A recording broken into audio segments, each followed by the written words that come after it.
Hello again, I'm Kill2, I'm here with Ravy, and we have something really special for you guys. For all you fans of jammers, this is the match for you. So we have -10 on the left against DarkSide on the right. -10, sticking with their love of recons, have brought an Oneros, 3 Rooks, 3 Falcons, 2 Sabers, and a Dramiel. And DarkSide on the right-hand side of your screen have brought 2 Tengus, a Basilisk, 3 Rooks, Cormorant, 2 Kitsunes, and a Carries. Now, keeping in mind that there's only ECM ships on the field, we actually did check the Tengus to make sure they were not ECM, didn't have the subsystems for the ECM, and it looks like they don't, but this is going to be quite the match. Yes, this is a pretty incredible set of matches. I don't think we've ever seen 2 ECM teams this heavy into ECM used against each other before. A really important thing in this match will be the electronic attack frigs. If the DarkSide Kitsunes can get a jam or 2 early, it might give the rest of the team the chance to kind of establish dominance, E-War dominance, which is something that will have to happen, right? I mean, and it'll be happening right now. We'll get control. Because the match has just started. The Carries and the Cormorant for DarkSide are also going to be pretty key, because those will likely have damps. For all we know, though, the Sabers might have it as well. And those Sabers for -10, if they can get within range, will be able to do a lot of damage to the Kitsunes and Carries. So for now, no damage on the field. Now, one thing that's impossible is that both teams are jammed out, so there will be damage. I mean, yes. Someone is going to get control of this, and it We're looks seeing like missiles hit the Saber of -10. It looks like that DarkSide has won the initial jamming war, which could be pretty decisive. Yeah, I mean, that could be all it takes. They've got missiles going for now. That Saber took some damage. It looks like it's sort of slowed down. It's likely going to be armor tanked because they do have the Oneros there. So one interesting side note is that the -10 team is all armor tanked, or should be all armor tanked, while the DarkSide team is all shield tanked. Now, I'm surprised the Saber's getting reps. It seems like the Oneros would be the #1 thing. Not to mention it's the only Galent thing on the team, so yes. It should be locked down. It's quite possible that they've got projected ECCM that they're sending towards that Oneros from some of the smaller ships. But yeah, that would be a #1 priority jamming target for DarkSide. We're seeing some damage being applied to the Cormorant of DarkSide, but not a lot. And more damage now onto that Saber. The difference with the armor tank to the shield tanked Rooks is you're very likely to see more jammers and possibly some sensor boosters for the Rooks for -10 because they've got more mids free. While meanwhile the Rooks for DarkSide will be able to fit either the modules that increase your jam strength, or they will be able to fit BCUs and do a lot more damage with their missiles. And we can see that particle effect kind of covering the middle of the screen there is the ECCM effect.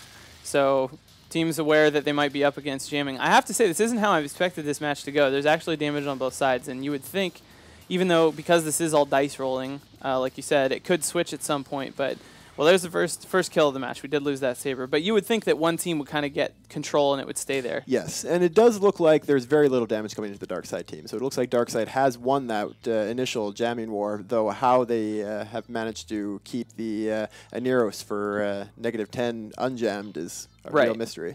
Right. So the Dramiel going down now. He's dead. And the first recon, the Falcon on the red 10 side, starting to head towards armor. So yeah, it's looking like the extra DPS that those Rooks can provide when they've got BCUs, or the extra jamming with the signal distortion amps, has probably tipped it, as well as the use of the electronic attack frigs. I'm a much bigger fan of using the Kitsunes and the Carries rather than moving into Falcons once you've run out of room for Rooks, since teams are only allowed to use 3 of any ship. I was going to say, I don't think we've ever seen Falcons for the most part. Maybe once or year twice, or something. yeah. And in most of those cases, you only see them once teams have run out of Rook spots. But yeah, usually you're better off going with Kitsunes instead. Yeah, so looking comfortable for now for DarkSide. The damage has all stopped, and there's damage kind of spread across a lot of the -10 team there. So we're seeing a lot of damage being applied now to the Oneros. That Oneros, it looks to be shield tanked because he's got shield maintenance bots coming from the Rooks and Falcons on him. So unlike the rest of the, yep, there he goes. His armor's disappearing fast because of the shield tank. Right. And the Oneros for -10 will be dead any second now, and that I think will pretty much seal their fate. Yeah, for sure. The Oneros, I guess, has kind of an abundance of mids, and doesn't matter what he's using to rep the rest of the team, since there's no other Oneros there to be repping him. So yeah, shield tank Oneros is an excellent fit. Lets you save the lows for cap and speed. In this case, though, having like 3 ECCM may have been the better choice, but they probably didn't know they're going to come up against what's almost a mirror setup. Yeah. Speaking of that, speaking of like prepare, we're talking about not seeing teams prepare for the ECM teams. I'm curious about sort of anticipating. I mean, you know that there's a high likelihood of running into a rush team. There's also a chance you're going to run into a long-range team like the Tengus, and there's also a chance you're going to have to fight an ECM team. How do you go about kind of... You can't prepare for all of them, right? I mean, that's hard. No, you can try to have setups that will work okay against all of them, so that then if you can, say, take advantage of a mistake that the opponent makes, you can maybe win just about any type of fight. But often it just comes down to trying to look at what the opposing team has used before, try to look at what they would be expecting you to use, and then do your best to predict what they're going to bring. We're seeing a Rook now for -10 dropping quickly and dead, and it looks like DarkSide will take this fight without a single loss. Yeah. I mean, it was kind of... To begin with, it was definitely going to be a fight where someone was going to run away with it. It was totally unclear who. I mean, it's totally possible that with all those recons, it could have gone the other way. But and with all the discussions we've had about teams preparing to face ECM teams, it really does look like the -10 team is an ECM team that wasn't prepared to face other ECM teams. Because what you need when you've got ECM against other ECM is fast lockers. So those two Kitsunes, the carries, the Cormorant are probably what really swung this fight. Right. Makes a lot of sense. So, yeah, only 2 ships left now. We're going to see the Rook go down, and then there'll be 1 Falcon left, and DarkSide will show... They've been kind of dominating a lot of their matches. They really have. They dominated the last one with an excellent Curse and Minmatar team, and they'll have 2 wins now and will be pretty much guaranteed to move through, and then it'll be either -10 or against all authorities who will meet them there, or who will move on as well. And -10 won their last match yesterday with the recon setup that I talked about liking. Yeah, the one that was kind of a lot more diverse, obviously, than this one.